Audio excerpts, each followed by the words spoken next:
Plan ചെയ്ത് മാത്രമേ നമുക്ക് ചെയ്യാൻ പറ്റുള്ളൂ. നമ്മൾ തുടക്കം കുറിക്കുമ്പോൾ ഒരു വീഴ്ചയും വരാതെ രീതിയിൽ ചെയ്യണമല്ലോ.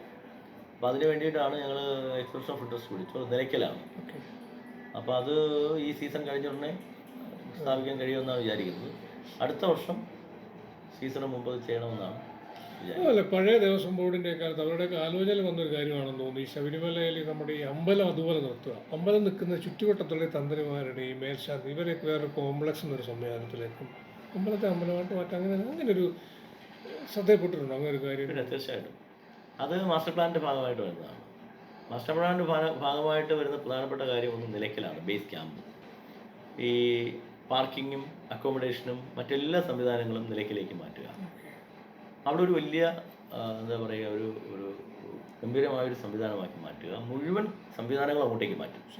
അപ്പോൾ ഇവിടെ ഈ സന്നിധാനത്ത് വരുമ്പോൾ അനിവാര്യമായ അക്കോമഡേഷൻസ് മാത്രം, പ്രത്യേകിച്ച് തന്ത്രിമാരുടെയും ദേവസ്വം ബോർഡിൻ്റെ അത്യാവശ്യം ഭരണാധികാരികളുടെയും ഒക്കെ ഒരു അക്കോമഡേഷൻ വെച്ച് ബാക്കി മുഴുവൻ നിലയ്ക്കലേക്ക് മാറ്റുക. ഇവിടെ ഈ ശ്രീകോവിൽ വിസിബിളാക്കി വയ്ക്കുക. ശ്രീകോവിൽ മാത്രം വിസിബിളായിരിക്കുക. ഈ ഫ്ലൈ ഓവറൊക്കെ പൊളിക്കുക.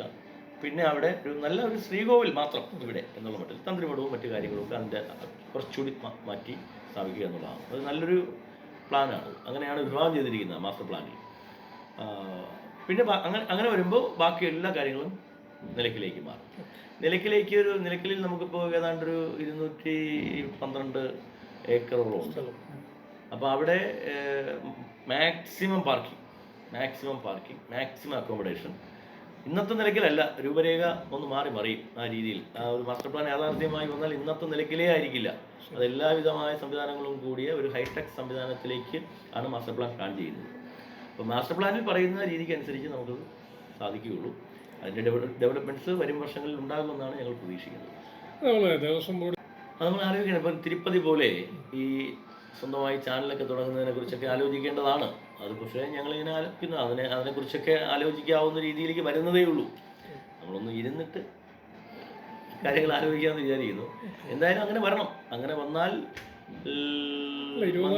അമ്പലവുമായിട്ട് ബന്ധപ്പെട്ട വാർത്തകൾ കൊടുക്കാം. ഇത് ലോകത്തിന്റെ പല ഭാഗത്തും അയ്യപ്പ ഭക്തന്മാർ അങ്ങനെ വേണമെന്നാണ് എല്ലാവരും ആവശ്യപ്പെടുന്നത്. ഞങ്ങളത് ഗൗരവമായിട്ട് ആലോചിക്കും. അതിനെ സംബന്ധിച്ച് പ്രധാനപ്പെട്ട ഒരു ആലോചനയുണ്ട്. ആലോചന മാത്രമല്ല, പല ഭാഗത്തുനിന്നും ഇങ്ങനൊരു നിർദ്ദേശമുണ്ട്. നിങ്ങൾ തിരുപ്പതിയിലുണ്ട്, പല ഭാഗത്തും ഉണ്ട്. അപ്പോൾ നിങ്ങൾക്ക് ശബരിമലയ്ക്ക് എന്തുകൊണ്ട് ഇത് ആലോചിച്ചുകൂടാ? മാത്രമല്ല, ശബരിമലയിലെ കാഴ്ചകൾ, പൂജകൾ അല്ലെങ്കിൽ ആചാരങ്ങൾ ലോകം കാണാൻ ആഗ്രഹിക്കുകയാണ്. കാരണം ഇതൊരു മതസൗഹാർദ്ദത്തിൻ്റെ ആരാധനാ കേന്ദ്രം കൂടിയാണ്. അപ്പോൾ അതുകൊണ്ട് തന്നെ ലോകത്തിൻ്റെ പല ഭാഗത്തിരിക്കുന്നവർക്കും അത് കാണാൻ ആഗ്രഹിക്കുന്നു. അതിനൊരു അവസരം ഉണ്ടാക്കണമെന്നുള്ള നിർദ്ദേശം പല ഭാഗത്തുനിന്നും വന്നിട്ടുണ്ട്.